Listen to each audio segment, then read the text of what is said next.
All right, guys, welcome back. What's up? It's good to see you, man. Let's get right into this. I got a comment from a gentleman named Danny Wise. Mr. Danny Wise, if I'm pronouncing your last name incorrectly, forgive me, sir. I do appreciate you being a newer subscriber to my channel and showing as much support as you have shown. Mr. Wise left me a comment today, and the comment read as follows. It's going to have some depth to it, so let's just try to have fun with this. Let's just try to listen into this. Everything that you guys say to me, I do take it to heart, and I read these comments and I enjoy reading these comments, and I do at least try to heart and like every comment. As I continue to grow, it'll be more difficult for me to get to everyone in a timely manner. But when you do ask questions, I do my best to try to prioritize those. However, in these segments, I do like to read these comments. So today, actually 10 hours ago to be specific, he said, did you personally own or demo any of last year's J series? I have the A90J, and I think to get the Alpha 90K for 4K does not offer enough value for me. Speaking as to himself. Yes, 55 class Alpha 90 Jasper was my TV of choice last year. He said, I'm on the fence as to whether to return it. So he's purchased the Alpha 95K. And at this point, he's kind of like, is it enough? He says, I never thought I would say that. He said, with all the hype leading up to the purchase, maybe the hype was warranted on the early level of the Samsung S95B. 1500 nits, color rich and impactful. He said, I find that the brightness is nothing special on the Alpha 95K. He says, even going a little further, saying my C2 in 55 class is brighter without a heat sink. He said it does well with colors and movies. And then again, so did the Alpha 90 Jasper. Spectacular highlights, I think, are better on Alpha 90 Jasper. He said uses a heat sink more. Maybe I got a lemon. He said though Sony normally doesn't make lemons. Also, the chassis vibrates and distorts the sound when over 50 setting. With some music, with just the right frequency, harmonics, he says we'll look to possibly return it for that reason as defective. Well, I'm not sure where you bought it from. Actually, I do know. I think he said he got it from Value Electronics. I could be incorrect. I'm not sure if they have a restocking fee. If so, they probably will waive those restocking fees if, in fact, the television is defective. I know that is a thing in some places, and some places it's not. This is like probably my favorite comment because I like for people to, go against the grain a little bit, I'm going to say. Here we have a person that said he bought last year's, not even a question, like the best overall picture quality TV. This TV was brighter. The Alpha 90 Jasper was brighter than the LG G1. For me, the TV just lacked what it needed to be overall a better TV. I thought that the C1 for me was the best TV last year. Again, I say for me, the G1 came out after the C1. I still get asked this question almost at least once a day in some video. I get asked, why didn't you get a gallery? The G comes out after the C. The G requires you to mount it. The G does not have base options available for you to purchase when you buy the TV. They almost always come readily available after the TVs come out, and then the TV itself comes out after the C. I think the C to be good enough, in my opinion. I digress, but I love reading your comments, sir. And I agree with you. If number one, if your TV if it's defective, get rid of that thing. But I will say that I feel personally that the 95K is a different level versus the 90 Jasper. Now, it is possibly true, strongly possible that you have gotten familiar with the level of picture quality, keeping in mind picture processor being the same, but you've probably gotten so familiar to the Alpha 90 Jasper and your expectations based on what you were seeing, as you said, with the Samsung 95B. You probably thought you were going to get hit in the head with this wow factor, and that wow factor is a deadly, deadly poison, I'm telling you. So hopefully whatever decision you decide to go with, you make the best decision for yourself. And please keep us posted. I would love to know. But I do appreciate you on what you've had to say. Me personally, Alpha 95 King is like the perfect TV for me. For my use case, right? It's why I got it in 65. It's why it's not a 55 class. If it was 55, it'd be a gaming TV. It's not a good enough gaming TV to outbeat the Samsung S95B. It's a better movie TV in my opinion though. So that's why it's gonna be a bedroom TV. Scott Markell, he says 2 days ago, he said, I enjoy your content. He said, you tell it like it is. He says, some content creators flip-flop, but you keep it real. Thanks for not subjecting us to another snake or lizard video. He says, I have both the S95B and the Alpha 95 King. He said, there are things that I like about both TVs, but the motion, the color accuracy, out of the box, and superior build quality won me over for the Sony. Some people are saying the Sony colors are washed out. I honestly don't see that on the Alpha 95 King. He literally said that. I feel like I've coined that, right? He said, I am a console gamer and the Sony has enough gaming features that I need. He said, after turning on the ALLM and VRR on my Xbox, I am blown away. The colors pop on Forza 5. Great comment, brother. You got 5 likes, 1 heart for me, 1 like for me, 4 from others on the channel. Thank you guys for liking this comment. And I appreciate you, Scott, for your consistency with the channel. I've seen you comment and ask questions on many of videos, different type of TV videos. So thank you, good sir. I'm glad you got both of those TVs, man. You are blessed to be in a position. There's not many people like us that can get both of those TVs. And as I said, man, it's all about use case. You know, some people are going to enjoy the Samsung more. Some people are going to enjoy the Sony more. And some people are going to almost always justify why the Samsung is better for them. And I think that you guys have to get out of that. Like, buy what you buy what you like. If you don't feel like there's another option that's, you know, worth the extra cost, the money shouldn't even be the factor. It should stop, really the buck should stop at the fact that the TV is not a better TV for you. Not for me, but for you. If the TV isn't good enough for you, then that's literally all that matters. The fact that you have to tell anybody that the Sony is not worth whatever the dollar is where you go wrong. No, the Sony is worth every bit of what it costs for the person that can afford it, for the person that feels it's worth that. If that's not you, then I feel like anytime you say that in the comment, not talking about Scott, but any other person, that you have to tell someone that the Sony is not worth X amount of dollars, you are literally trying to convince yourself. You have to understand how insane it is for you to try to get on the internet, to type to a person, to tell them how they should not spend their money. It's absolutely ridiculous. Now, obviously, none of this coming at me. You guys have all come to see me in some kind of capacity because of my reviews or my quick views of TVs, monitors, things like that. But just when I see you speaking amongst yourselves, I can't understand why the continuous debate about the cost is even a factor. The Samsung S95 being 65 inches, $3,000 TV. It is on sale for about $400 to $600 less. I don't know the exact price now, but it's $3 grand. That's what it cost when I bought it. It was $3 grand. I bought the 55 class, but the 65 is $3,000. The Alpha 95 King is $4,000. So it's a $1,000 retail MSRP, UMRP difference. That's the difference between those two TVs. Now, they both don't cost that much to manufacture. However, there's more margin in the Sony. More margin in the Sony, as the Samsung costs about $2,400 to make in 65 class. I found that the Sony is probably somewhere around $2,900. So it's about a $500 difference. Now, once you factor in that difference, you can see that Sony is obviously looking to gain more money for what they've put into the TV versus Samsung. But at the same time, when you look at things like the build quality, like the buck stops with the build quality. When we talk about costs, we've got to be talking about build quality. That Samsung is built like, it ain't built like a tank. It's not built the way it should be built. And to me, it really should have had a heat sink on it. You know, if it had a heat sink and it was still the $3 grand, hey man, all praises. But because it doesn't have a heat sink, I don't feel like it's worth the amount of money that it costs. Now, that may stir up some feelings because you guys have been comparing the S95B's price to the C2 price. I totally get that. You got to keep in mind, LG is looking to make profit. When they get ready to drop that TV, it's going to drop. Most of these comments are going to be around this topic. There's another comment by Medovk. not sure. That's Medovk. Please, if you see this, brother, correct me and take no disrespect in me incorrectly pronouncing your name. He said, I am no fan of any brand, which you should not be.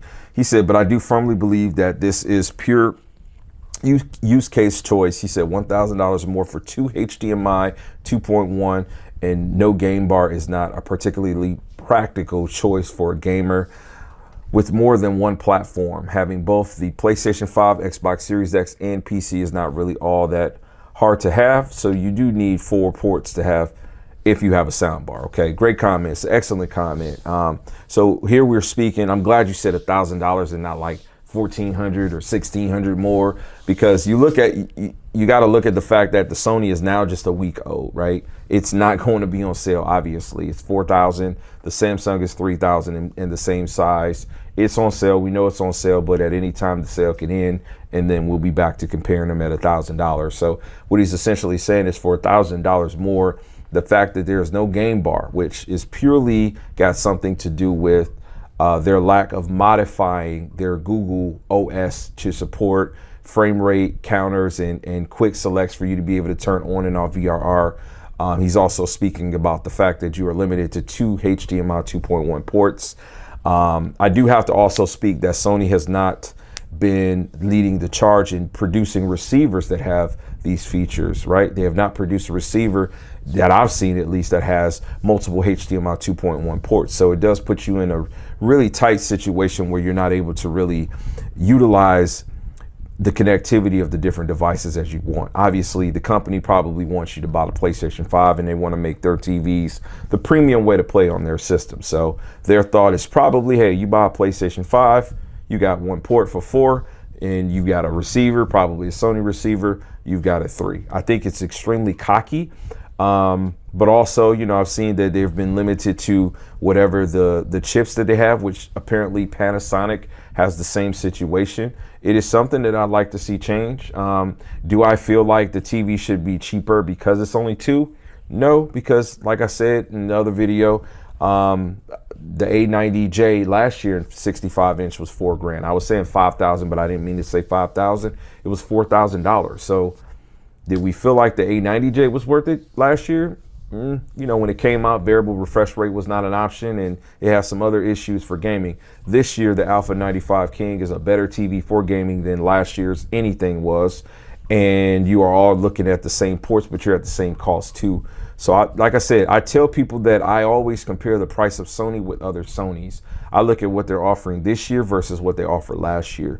When you start to look at what they're offering versus what another company is offering, it's kind of a wash when it comes down to the picture quality and quality of build. So I don't know, but great comment, bro. This is going to be a long one, a very long one.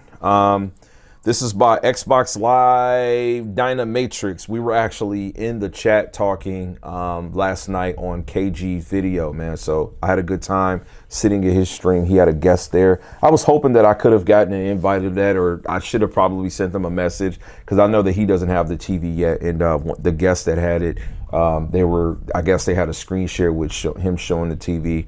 You know, I got to start networking with people more, and that's why I like doing these videos about the comments. But anyway, I digress. This comment is pretty lengthy, so we're probably going to make this one the last one to have some talking points about it. He said, for me, let me get this out of the way. You actually left this comment 16 minutes ago as I am recording this right now at 10:50, 8/6/22. You guys are going to get this as soon as I'm done shooting this segment. I'm going to render this and throw it on the channel. He said, Quantum.OLED in general, whether the Samsung or the Sony, is better than white OLED sets. Okay, he said, even before the Quantum.OLEDs came out, I never cared for the white OLED panels and always favored mini LED sets. In fact, my first love before the S95B jumped on the scene was the Sony X95K and the Z9K in my dreams. So pretty much this brother likes his LED panels. He said, the reason I don't like WOLEDs is because they are for the most part too dim for where I watch TV, which is in the living room across from three sizable windows that take in a good amount of sunlight. He says, so right there, the WOLEDs wouldn't be good despite the blacks. They're too dim and highly reflective. This is a bad mix, which I totally agree. I tell people, when I purchased my 77C1 last year, I kept saying, you got to control the light. You got to control the light. You have to have a very calculated space where you're going to put your OLED TV. We're talking white OLED. So from LG or even the Sonys, the screens are extremely reflective, which is why I love the Alpha 90 King. If you haven't seen a review of that, please check it out. It's got that matte finish and it does help fight light really, really well. But I understand to this point what he's saying. He said the S95B as a quantity OLED pretty much merged the best of both worlds, a bright inky black, colorful and bright picture. He said as far as the S95B versus the Alpha 95 King goes, I'll just keep it simple. He said the S95B, especially firmware 1204, which I have, is just not as colorful. Let me stop that right there. So again, and I'm going to keep on saying this, the problem with this is that 1204 is the older version of that TV. It's the older version of that TV. Now, do we understand that at some point those TVs can start shipping without 1204? And there's no way to revert that back, because if there was, the whole issue about the 1301 or whatever that firmware is would not even be a problem. So for you guys that have 1204, what are you missing from the TV, right? What are you not getting through the updates that going past 1204 will give you? So to me, just me, guys, I have the TV and it's not on 1204 and I have no desire to buy another one, swap it or anything crazy like that, right? Good with what I got. I got a 5-year warranty on the TV. I plan on having it all 5 years, right? And so I personally feel like 1204 does not exist anymore, even though it does exist. I've seen you guys buying new versions, returning your older ones, yada, yada. That's not my game. 1204 is not what Samsung intended. So to me, I feel like it's every bit of an accidental TV. It is literally not what is intended for you to look at right now, right? With that being said, whatever it is that we feel makes 1204 so good, I just feel like is not the right comparison. The right comparison is the current firmware update, because that is where, you know, Samsung wants the TV to be right now. But that's just my opinion. That's nothing against your comment. He says, so based on some sayings that Alpha 95 King isn't bright enough, that right there makes it my TV of the year. Speaking about the S95B, add to the fact that it's a better gaming TV, and that's just the cherry on top. It's easily the better bang for the buck between the two. But money aside, even if they were equal, on footing price wise, I would still choose the Sony, the Samsung 95B, because it is slightly more colorful, vibrant, and a better picture. He said, I've heard people say that the Alpha 95K colors look slightly washed out in comparison to the S95B. I'm sure alone the Alpha 95K colors are fine. He says, one thing I must say about the Alpha 95 King is that in seeing some videos, the colors and whole picture has a cool presentation, whereas the Samsung has that warm, vibrant pop to its pictures that I prefer. So right there, brother, that's incorrect. You know, when you first see the Samsung 95B, you're going to see a dynamic. It's a dynamic presentation out of the box. It's a dynamic presentation in the retail chains that you would see it at. And putting it next to the Alpha 95 King, in my opinion, it doesn't look washed. I don't think the colors look washed. I feel like, you know, in my opinion, the colors look more fine-tuned and calibrated on the Alpha 95 King versus the S95B. You have to fine-tune the S95B to get it, in my opinion, to be similar to the Alpha 95 King. Once you put them both in that space, I still feel like the Alpha 95 King colors look more pure. Like if you were able to dial the S95B to exactly what the Alpha 95K looks like, I feel like they'd still look more pure on the Alpha 95 King, but they look so close that, you know, it's like, hey, so a part of the cost could be the fact that the Master Series out of the box, you're getting that thing fine-tuned and tweaked, and it's going to look really good. It could be, you know, also that, hey, if you get the Samsung, you've got to play with a lot more settings. Well, you don't have as many settings to turn it to another level, because the Alpha 95 King has a ton of different settings that you can go into and modify it to look a lot of different ways, because you can make it look extremely vivid too. I'm not even gonna lie to you. You can make that thing look completely wonky. Why you would want to do it, I feel like it would be kind of going in reverse of what Samsung did. Like you would be taking it to look real punchy and such, and that's not why you buy the TV. It's just, it's in a different class of itself as to where you buy the TV for that prestige look of perfection. You know what I mean? But I appreciate your comment, man. You had a lot of depth there. Right now, I am thumbing it up. I am hearting it, and I am typing to let you know I am recording your comment on a video right now.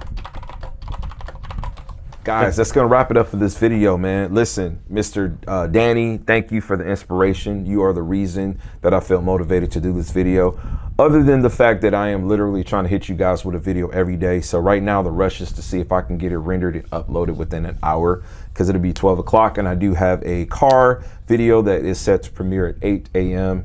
But I am really just trying to hit you guys with videos every day. Listen, I am going to be shooting some more content, so watch for the premiere board, because we're going to have review of this G8 Neo on my desk. We got C2 content coming back up too, because it's going to get back on my desk. Really excited for that. I appreciate all the support you guys have been giving me. If you got any constructive criticism, keep in mind that you can leave it in the comments below. Keep in mind that your comment has the potential to be featured on one of these videos. I do love reading what you guys have to say. I'm not biased to any one person, and all opinions are welcome as long as they're being respectful. So I'm gonna catch you guys on the next one. Peace, God bless, and max love.